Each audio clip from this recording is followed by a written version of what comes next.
Greetings Exiles, Lexi here with the Frostbolt Comet Blood Mage build for Path of Exile 2. This build utilizes an arsenal of cold spells to optimize gameplay for speed farming maps and killing pinnacle bosses. To clear maps, Ice Nova freezes enemies to trigger cast on freeze frostbolts. A massive barrage of frostbolts can be triggered when large groups of enemies or elite packs are frozen. These projectiles are efficient for covering multiple screens and shotgunning enemies with explosions. Blink is included to make this a fast speed farming build. Against bosses, Frostwall rapidly triggers cast on critical to rain down comets for devastating damage. This build is capable of instantly deleting the most challenging pinnacle bosses in the game. I had planned to update my original Frostbolt build to be played on a Sorceress character, but solving mana sustain requires too much investment. The Blood Mage easily overcomes this problem by paying skill costs with an endless supply of life. You can still play this build on a Sorceress, but the Blood Mage is better in all aspects, including damage output, survivability, and resource management. I highly recommend you reroll to Blood Mage as it's definitely worthwhile. You can use my Frostbolt Cold Snap Sorceress guide to level a Witch, as the build is nearly identical for both classes. My written guide for leveling includes notes for Sorceress and Witch. I'll also release a written guide for the Frostbolt Comet Blood Mage at PoE Vault, which will be linked in the description of this video. In this video, I'll first explain the build mechanics so you can understand how it works. Then I'll break down the skill rotations to show you how to play the build, before covering the entire build setup, including skill gems, passive skill tree, and gear. Stay tuned until the end of the video for bonus gameplay footage. Mana is a primary concern for the typical spellcaster. The mana costs for skills continue to grow as you increase skill gem levels, and many support gems multiply costs even further. To achieve enough mana sustain for these high costs, a considerable investment must be made to gain maximum mana and mana regen using skill points and gear affixes. The Blood Mage's most powerful ascendancy node is Vitality Siphon. Spell damage leached as life provides an endless source of life sustain. This enables the Blood Mage to utilize blood magic, removing mana entirely to only pay skill costs with life. Life leech by default occurs over 1 second, but Ad-Series gloves grant instant leech from critical hits. This effect is crucial to keep your life pool full, especially during boss fights. Without these gloves, your life pool will not recover fast enough to keep up with the rate of triggered spells, causing you to lose casts. Life is also recovered by life remnants, granted by Blood Mage's Sanguimancy. Life globes spawn primarily from killing enemies and can overflow maximum life to double the normal amount. Continuously absorb life remnants while clearing groups of enemies to become nearly invincible. Snakepit is not required for the Frostbolt Comet Blood Mage, but it should be your first expensive investment. This unique ring removes the inherent effect of Frostbolt that causes the projectiles to always pierce through all targets. Equip Snakepit in the left ring slot to enable Frostbolt projectiles to split into 2 on the first enemy hit, and then explode on the second enemy. These explosions deal 30% more damage than the projectiles, and shotgun groups of enemies to hit them multiple times. If you can't yet afford Snakepit, you can play this build without it. The barrage of triggered Frostbolt projectiles deals enough damage even when piercing through enemies. Frostbolt is not used in the boss killing rotation, so you lose no performance there if you don't have Snakepit.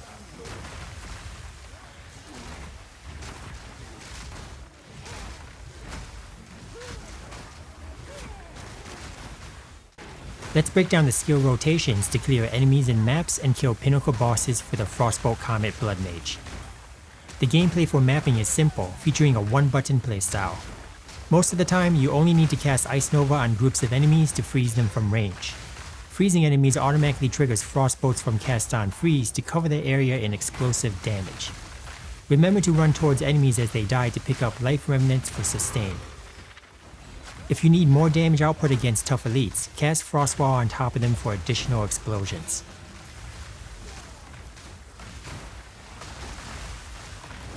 Cast Cold Snap on any surviving elites that are frozen to finish them off with massive damage.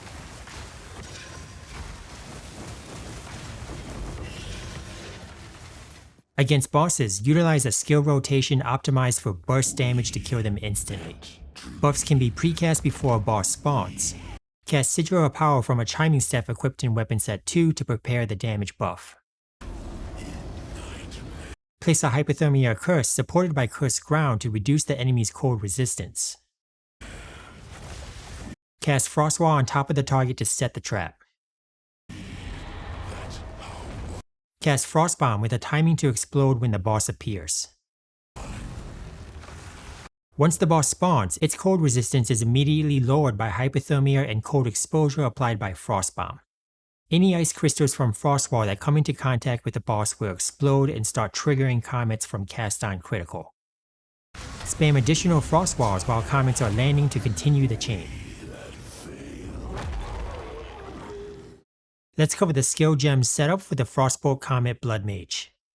All the support gems for each skill will be listed in order of priority on the right side of the screen in case you don't have all the sockets. Ice Nova is the main skill used to trigger cast on freeze due to its extra freeze buildup.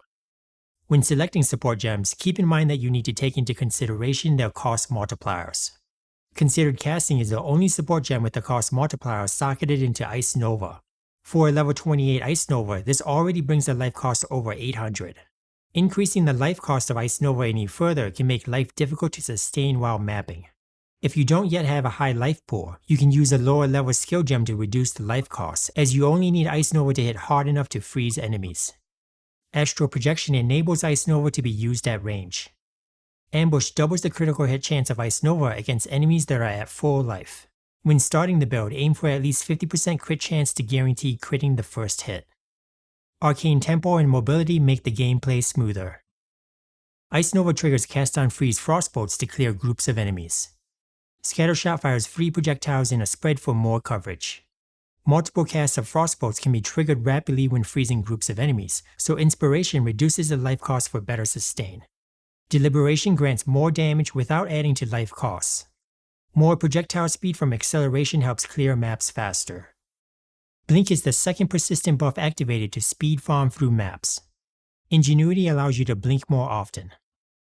The Blood Mage Ascendancy grants life remnants to help sustain life costs while mapping. Dissipate increases the healing amount, but you must ensure you're always running towards enemies to collect remnants before they vanish. Magnetism collects the remnants from further away, and is optional if you have an extra 10 spirit. The spirit requirement for this build is 120 for cast on freeze and blink. You need an additional 30 spirit on your amulet if you include magnetism. Against bosses, cast on freeze and blink are deactivated, and cast on critical is activated instead for more triggers. Comet is triggered to kill bosses with concentrated effect for more damage and impetus for increased energy gains. The increased crit chance from leverage isn't accounted for in the number on the detail sheet, but it's enough to guarantee critical hits once enemies are frozen in my current setup. Don't forget to add quality to the Comet skill gem for a 2% additional crit chance to the base amount, bringing the total to 15% base crit chance.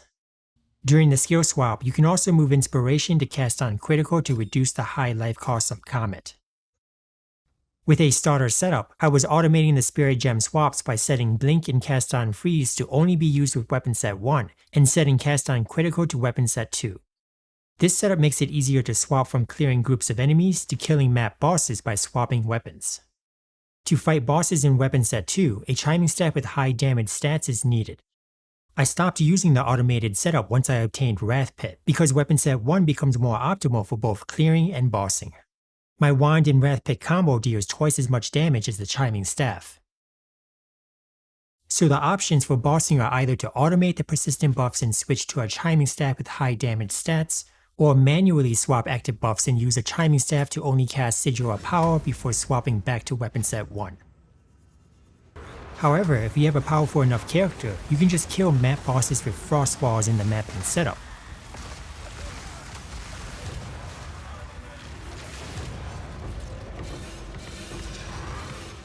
Overwhelming Presence is a second persistent buff that is optional for a maximum damage setup against pinnacle bosses. The energy generation for cast on critical is modified by the percentage of the enemy's ailment threshold the critical hit will deal, so reducing the enemy's ailment threshold with Overwhelming Presence results in more triggers. Be aware of the high strength requirement of Overwhelming Presence, as you may need to use a lower level skill gem. I swapped my Snakepit ring with a rare ring providing life and strength to meet the requirement. This tech is definitely not needed for regular bosses and maps, and only might be useful against pinnacle bosses if you need more comet triggers. Frostwall is used to kill elites and bosses. Spell Cascade and Magnified Effect increase its coverage. Pinpoint Critical multiplies crit chance to bring it to 100%. The guaranteed critical hit helps generate more energy for cast on critical comets in the bossing setup. Ambrosia consumes Mana Flash charges to provide extra lightning damage since we don't need to use a Mana Flask for recovery. A Mana Flask with 120 charges grants 72 extra lightning damage to Frostwall. Cold Snap is an optional extra button used to finish off frozen elites. Hypothermia is cast in the boss killing rotation to reduce cold resistance.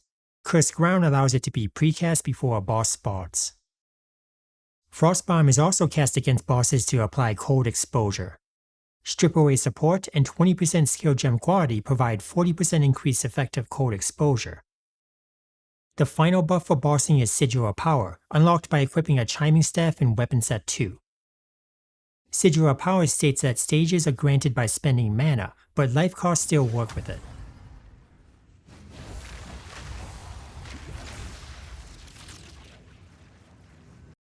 Power Siphon is sometimes helpful to call enemies if you happen to equip a Siphoning Wand. Life Drain allows Power Siphon to recover life. I don't use the power charges for anything since Power Siphon doesn't come into play often enough. Blood Mage is the preferred ascendancy for the Frostbolt Comet Witch. Sanguimancy has a penalty of adding a life cost to skills, but enables life remnants for recovery. Vitality Siphon is also taken to recover life spent from casting skills. Sanguimancy and Vitality Siphon need to be allocated together in order to sustain life.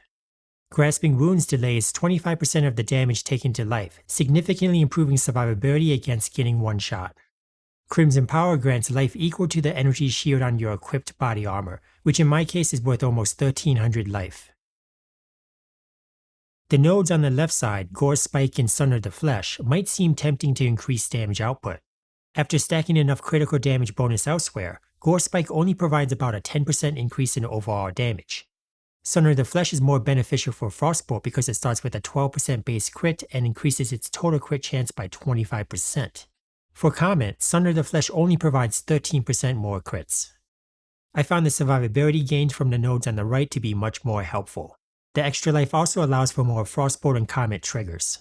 Once you obtain Rathpith, Crimson Power also increases overall damage by about 23%. This is the base setup for the passive tree, obtainable at level 76. If you're under level 76, you need to remove some of the crit nodes at the end of the right path. Remember to allocate enough intelligence and dexterity nodes to meet any requirements, and then set the rest of the attribute nodes to strength for maximum life. The base setup focuses on pathing to blood magic to remove mana and any mana costs from the build. All skill costs are paid in life, and then recovered by Spell Leech from Vitality Siphon. The amount of life leech is increased by 80% at the end of the path. Pathing to blood magic might seem like a lot of wasted skill points, but it's the most effective method for solving mana costs. You still obtain a bunch of strength nodes, high value notable storm charge and all natural, and 3 jewel sockets along the way. Mask of the Sanguimancer can also grant blood magic, but you'll lose out on valuable stats from a rare helm and the 80% increased leech amount. The rest of the base setup should be self-explanatory. Damage is scaled by crit nodes and triggered damage nodes. The most efficient energy shield nodes are taken along the path. Increased freeze buildup makes triggering casts on freeze easier. Once you finish the base setup of the passive tree, you can use additional skill points to specialize in speed farming maps or killing pinnacle bosses. The mapping setup is the version you'll be using most often. It picks up increased area of effect and projectile speed nodes to clear maps faster. Then you can use any leftover points to fill in crit nodes. Prioritize crit damage nodes over crit chance nodes for more damage output. To prepare for pinnacle boss fights, you can reallocate the area of effect and projectile speed nodes for crit nodes to deal maximum damage.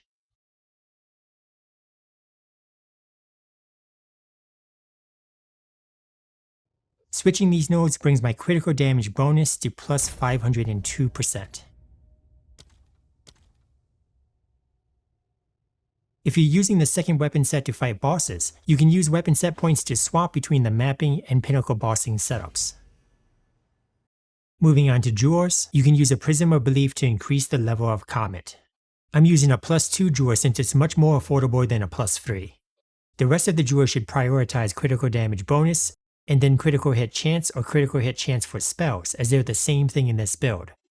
The remaining affixes to obtain are spell damage and triggered spell damage. You can replace one of these spell damage affixes with increased energy shield for more defense. This is my current high budget gear for the Frostbolt Comet Blood Mage.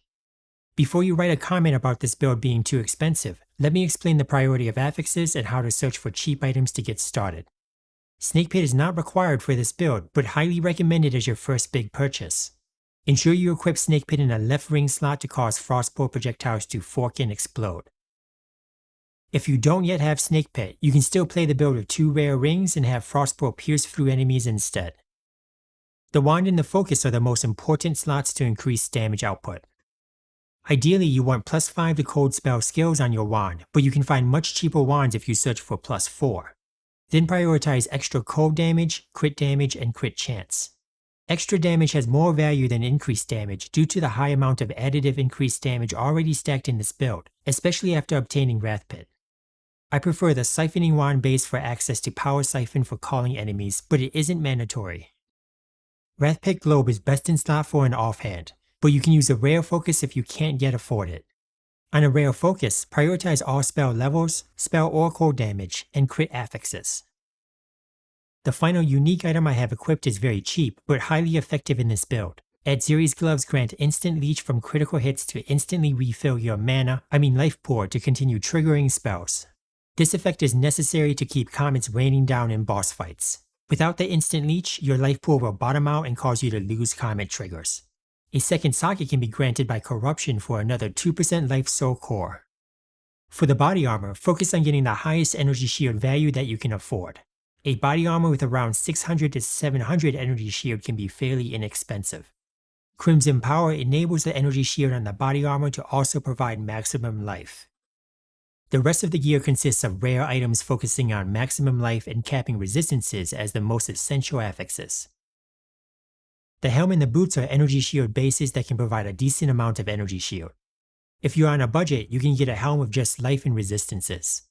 You can find cheaper boots if you search for a lower movement speed value, like 25%. Equip a rawhide belt for increased life recovery from flasks or a heavy belt for increased stun threshold. In addition to the maximum life and resistances, you can obtain increased flask life recovery rate and charm duration. Maximum life is also prioritized on the remaining jewelry. Apply quality with Flesh Catalyst to increase their life values. At least 20 spirit is required on your amulet to activate Blink and Cast on Freeze. 30 total spirit is ideal to also use magnetism. A rare amulet can provide up to +3 spell skill levels, but look for a lower value if you're on a budget. The remaining bonus affixes for the amulet include increased or maximum energy shield, attributes, or resistances. Cooked is the best anointment for damage. You can also anoint Split Shot as a cheaper alternative to create more Frostbolt projectiles, although I found the extra split projectiles to be unnecessary due to the number of triggered Frostbolts. Moving on to the consumables, equip an ultimate life flask with increased amount recovered and increased charges. On the mana flask, the only affix that matters is the increased charges since it's only consumed by Frost Wall supported by Ambrosia. A Thawing Charm and a Stone Charm are the most helpful for this build. A Grounding Charm is optional if you have a third slot. Remember to check for my written guides at ARPG Vault for the latest updates. If you learned something new in this video, you owe it to me to hit that subscribe button. I'll leave you with bonus gameplay footage. Until next time, peace out and happy slaying.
Let's see you survive this.